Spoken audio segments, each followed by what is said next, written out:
जी। नहीं कुछ नहीं। शुरू कर लें। नहीं नहीं, नहीं, आप ये ब्लॉगर बन गए ना, आप शुरू कर लो, मैं रहने देता हूँ। ठीक है जी, अल्लाह हाफिज। ऐसे गंदे काम से अल्लाह बचाए। Hello everyone, this is your boy Hamad Pervez and once again I've got Daud Zafar all the way 26 number G15 Islamabad Pakistan. तो उम्मीद है आप सब बिल्कुल खैर खैरियत से होंगे। हम भी अल्हम्दुलिल्लाह बिल्कुल ठीक ठाक है, माशाल्लाह से हटे कटे हैं। एनीवे स्टार्ट करते हैं जहां से हमने लास्ट वीडियो छोड़ी थी। तो हम आपको वीजा इंटरव्यूअर के पास ले गए थे, उसका डिसीजन आगे चलना है कि उसने आपको वीजा देना है या नहीं देना।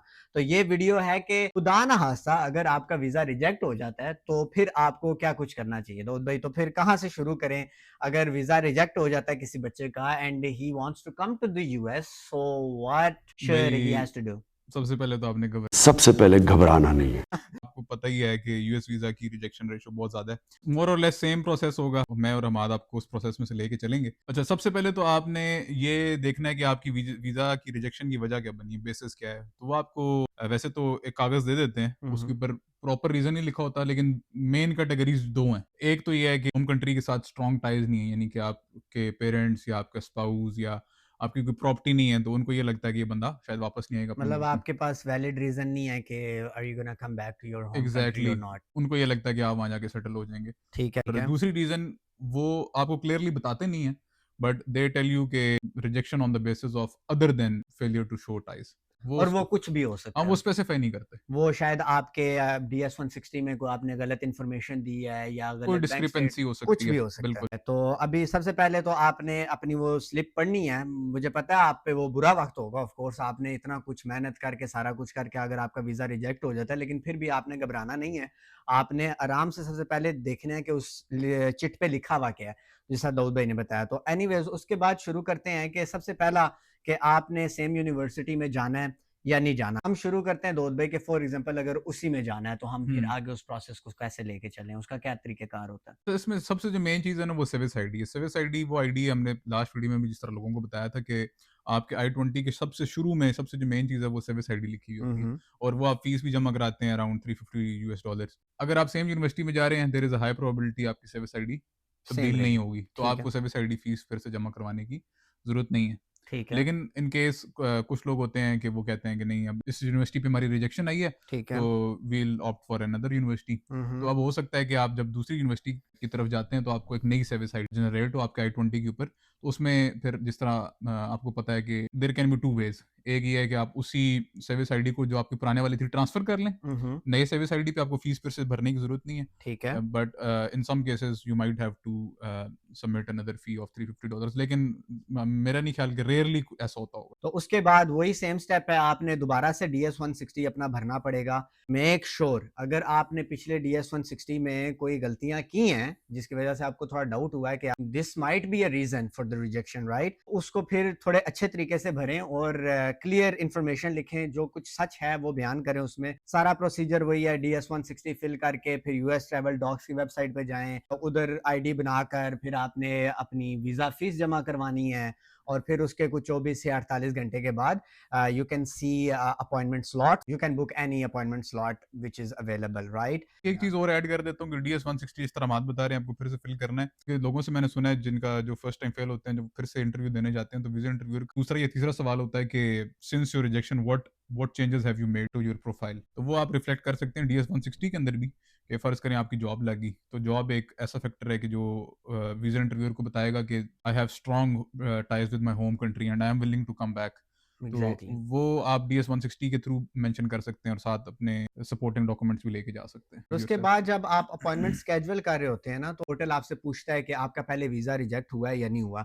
तो make sure you put there that you had rejection last time, right? तो फिर उस हिसाब से आपको अपॉइंटमेंट मिलती है और यूजुअली रिजेक्शन वालों का वेटिंग टाइम थोड़ा ज्यादा होता है। इसका तरीकाकार ये है कि पहली दफा तो आपको जो डेट मिल रही है ना, सबसे जो very first date that you see on the calendar, you need to book that. एक चांस तो आप वहां अवेल कर लें, ठीक है। क्योंकि आप रीस्केड्यूल तभी कर सकते हैं कि once you have already scheduled a date. ठीक उसके है। बगैर तो आप रीस्केड्यूल कर नहीं सकते। सही है। उसके बाद टोटल जो अटेम्प्ट्स है ना, वो 3 है आपके पास। 2 मोर अटेम्प्ट्स आर लेफ्ट। उन 2 चांसेस को सही अच्छे से अवेल करें तो hopefully with in 2 to 3 months आपको फिर से डेट मिल जाएगी। आपकी अपॉइंटमेंट स्केड्यूल हो गई है और उसके बाद आप फाइनली फिर से वीजा ऑफिसर के सामने चले जाते हैं और इस दफा भी मोर और लेस क्वेश्चंस तो सेम होंगे हाँ, जो हमने बिल्कुल। लास्ट वीडियो में डिस्कस किए हैं, वो वीडियो में नीचे डिस्क्रिप्शन में लगा भी दूंगा, ताकि जो नए आ रहे हैं मेरे चैनल पे वो वापस जाकर पिछले वीडियो भी देख लें।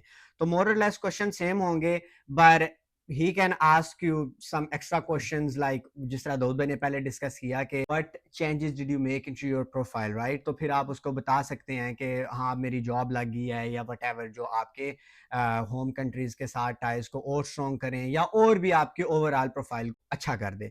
तो वो 2-3 क्वेश्चन ही मेरे ख्याल से एक्स्ट्रा पूछेंगे, और वो हम बता नहीं सकते, क्योंकि वो कुछ भी हो सकता है। वो आपसे पूछ सकता है कि हाँ जी, आपने यूनिवर्सिटी क्यों नहीं चेंज की, या इस तरह के कोई भी सवाल। तो वो आप रन टाइम पे आपको जवाब देना पड़ेगा, आपके सेंसेस पे है, ठीक है, और हुँ। आपके नॉलेज पे है, आपको किस तरीके से उस चीज़ को हैंडल करते हैं। जहाँ तक बात है कि दोबारा से इंटरव्यूअर को कैसे इम्प्रेस करना है, तो उस बारे में दाऊद भाई अगर आप कुछ गाइड कर दें बच्चों यार को। पहला सवाल तो वो आपसे खुद ही पूछ लेगा, हालाँकि बड़ा ऑब्वियस सा सवाल है कि वो पूछेगा कि have you ever been rejected a US visa? वो आप डीएस 160 में बता कर आए हैं, लेकिन कई लोग सोच रहे होते हैं कि they might not have the record. पता नहीं लोग इस तरह क्यों सोचते हैं कि हुँ, उनके पास एक-एक चीज़ का रिकॉर्ड है।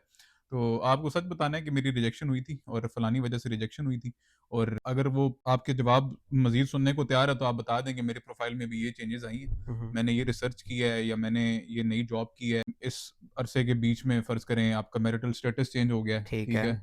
You have got a spouse, और वो आपके पीछे एक रीज़न है, strong ties with your home country. हुँ, तो हुँ। आपने उसको सपोर्ट करना है, और जब आप सपोर्ट कर रहे हो तो आपके पास सपोर्टिंग डॉक्यूमेंट भी होने चाहिए, यानी कि ये एग्ज़ैक्टली। मेरे पास डॉक्यूमेंट है। मतलब कि अगर शादी हो गई है, तो आप अपना निकाहनामा भी साथ ले जाएँ। हाँ जी, यू नेवर नो, राइट? बिल्कुल ऐसे ही। तो शायद ज़रूरत पड़ जाए। बाकी टिप्स जो हैं वो सेम ही हैं। आपने, अगर आपको फ़ील हो रहा है कि आप अपने लास्ट इंटरव्यू में कॉन्फिडेंट नहीं थे और आप लड़खड़ा रहे थे, आपकी बॉडी लैंग्वेज उस तरह से नहीं थी, तो make sure you practice more, और अपने आप को बेहतर से बेहतर करने की कोशिश करें। शीशे के सामने आप खड़े होके तैयारी कर सकते हैं, अपने किसी बहन या भाई को बिठा के यही सेम क्वेश्चंस रिपीट कर सकते हैं, और उसकी अच्छी से अच्छी तैयारी करें, ताकि आपकी बॉडी लैंग्वेज बेहतर हो। मैं आपको ऑनेस्टली एक बात बताऊं कि हर किसी को जवाब पता होता है, हुँ, ठीक है, वो it's just a lack of confidence, क्योंकि बिल्कुल।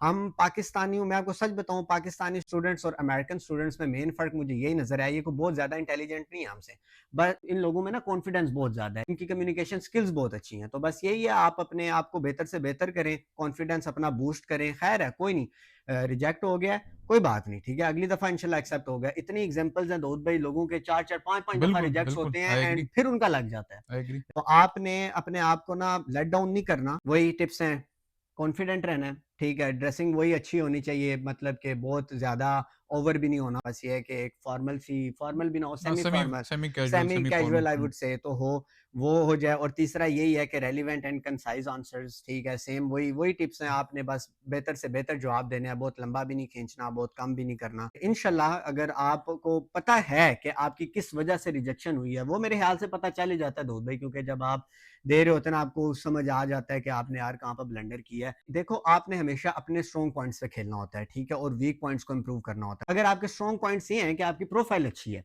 और आपका वीक पॉइंट ये है कि आपका कॉन्फिडेंस लैक कर रहा है, तो आप प्रोफाइल तो आपकी है ही अच्छी, ठीक है, वो तो उसको आप मजीद कितना ही अच्छा करेंगे, लेकिन मेरे हिसाब से मेरी सजेशन ये है कि आप अपने वीक पॉइंट्स को बेहतर करें, आप अपने कॉन्फिडेंस को अच्छा करें। हुँ। तो इंशाल्लाह उम्मीद है कि फिर लग जाएगा। हाँ, कुछ और आप होपफुली। बात करना चाहेंगे दाऊद भाई?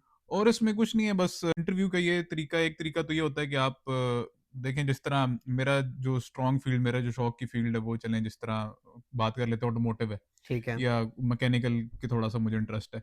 तो आप कोशिश ये करें कि इंटरव्यूअर को घुमा के उस फील्ड के ऊपर लेकर आएँ, उस सवाल पे लेकर आएँ को आप अच्छे से जानते हैं, जानते हैं। ताकि आप उसको उस तरह से अच्छा-सा जवाब दे सकें। ठीक वरना हो अगर गया। वो अपनी मर्ज़ी से सवाल करेगा, तो वो किसी ऐसे टॉपिक पे छेड़ देगा बात जिसका आपको जवाब आता नहीं, हुँ। तो आप बोल नहीं सकेंगे।